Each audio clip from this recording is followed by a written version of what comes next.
Jaya Radha Madhava Punya Bihari.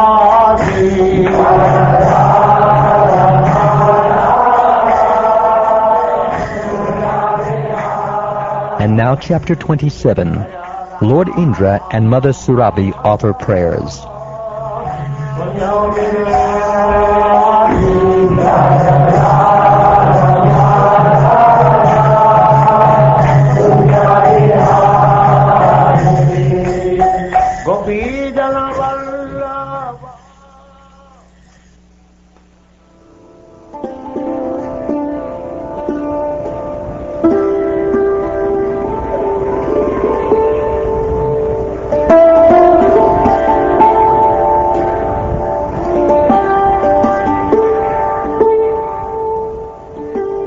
Shukdev Goswami said, after Krishna had lifted Govardhan hill and thus protected the inhabitants of Vraja from the terrible rainfall, Surabhi, the mother of the cows, came from her planet to see Krishna.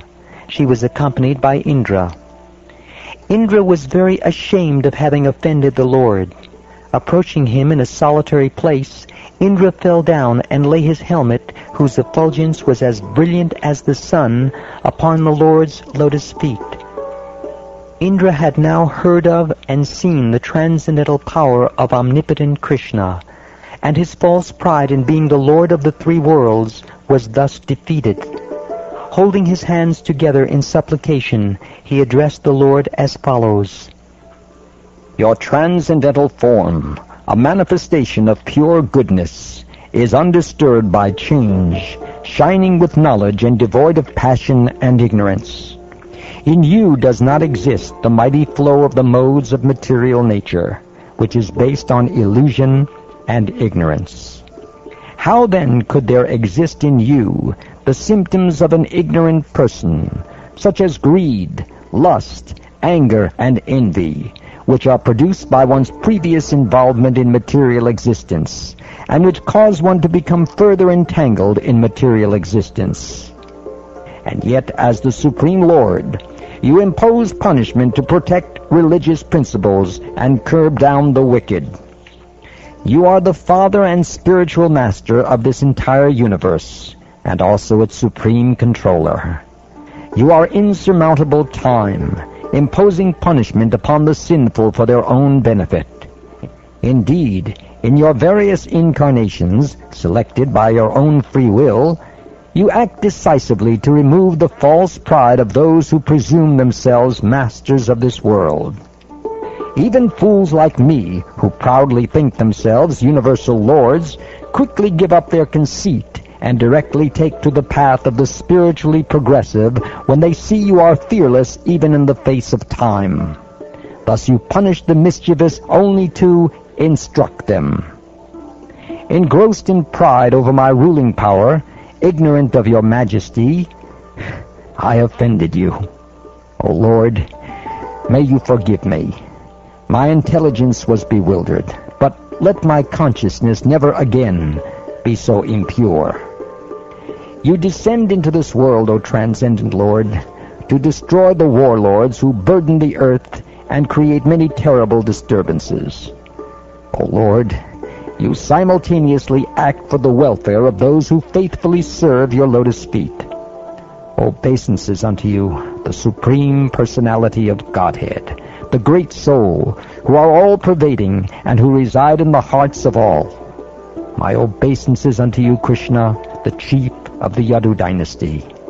Unto him who assumes transcendental bodies according to the desires of his devotees, unto him whose form is itself pure consciousness, unto him who is everything, who is the seed of everything, and who is the soul of all creatures, I offer my obeisances. My dear Lord, when my sacrifice was disrupted, I became fiercely angry because of false pride. Thus I tried to destroy your cowherd community with severe rain and wind. O Lord, you have shown mercy to me by shattering my false pride and defeating my attempt to punish Vrindavan. To you, the Supreme Lord, Spiritual Master, and Supreme Soul, I have now come for shelter.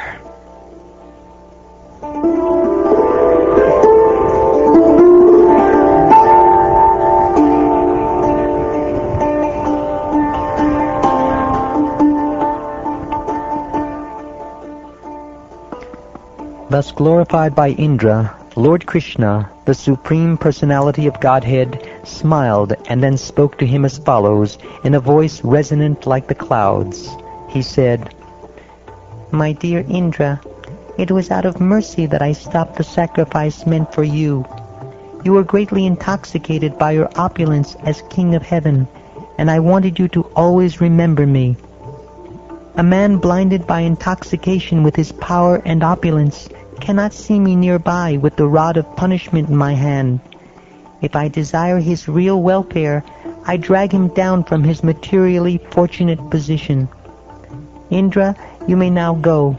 Execute my order and remain in your appointed position as King of Heaven. But be sober, without false pride."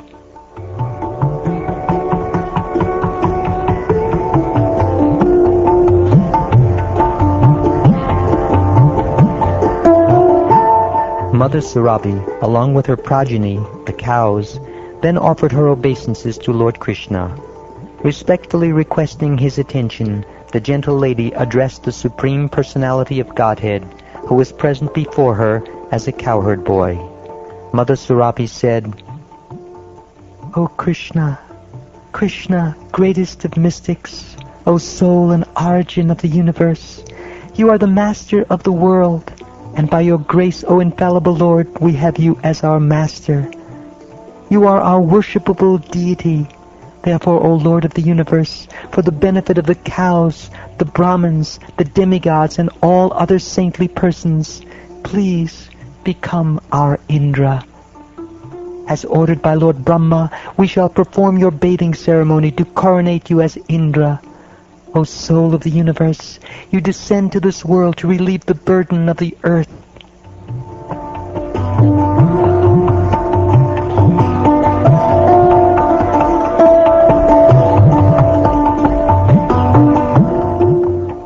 Having thus appealed to Lord Krishna, Mother Surabhi performed his bathing ceremony with her own milk, and Indra, ordered by Aditi and other mothers of the demigods, anointed the Lord with heavenly Ganga water from the trunk of Indra's elephant carrier, Airavata. Thus, in the company of the demigods and great sages, Indra coronated Lord Krishna, the descendant of Dashara, and gave him the name Govinda. Tumburu, Narad, and other Gandharvas, along with the Vidyadharas, Siddhas, and Charanas, came there to sing the glories of Lord Hari, which purify the entire world. And the wives of the demigods, filled with joy, danced together in the Lord's honor. The most eminent demigods chanted the praises of the Lord and scattered wonderful showers of flowers all around him.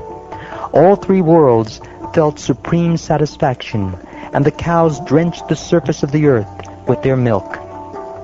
Rivers flowed with various kinds of tasty liquids. Trees exuded honey.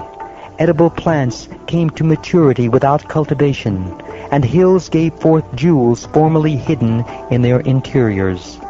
O Parikshit, beloved of the Kuru dynasty, upon the ceremonial bathing of Lord Krishna, all living creatures, even those cruel by nature, became entirely free of enmity.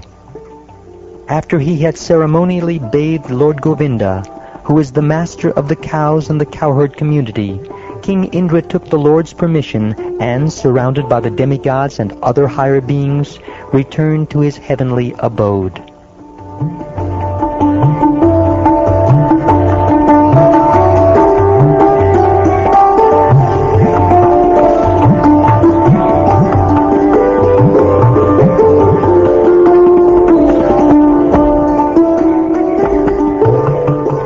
Thus ends the 27th chapter of the 10th canto of the Srimad Bhagavatam, entitled Lord Indra and Mother Surabhi Offer Prayers.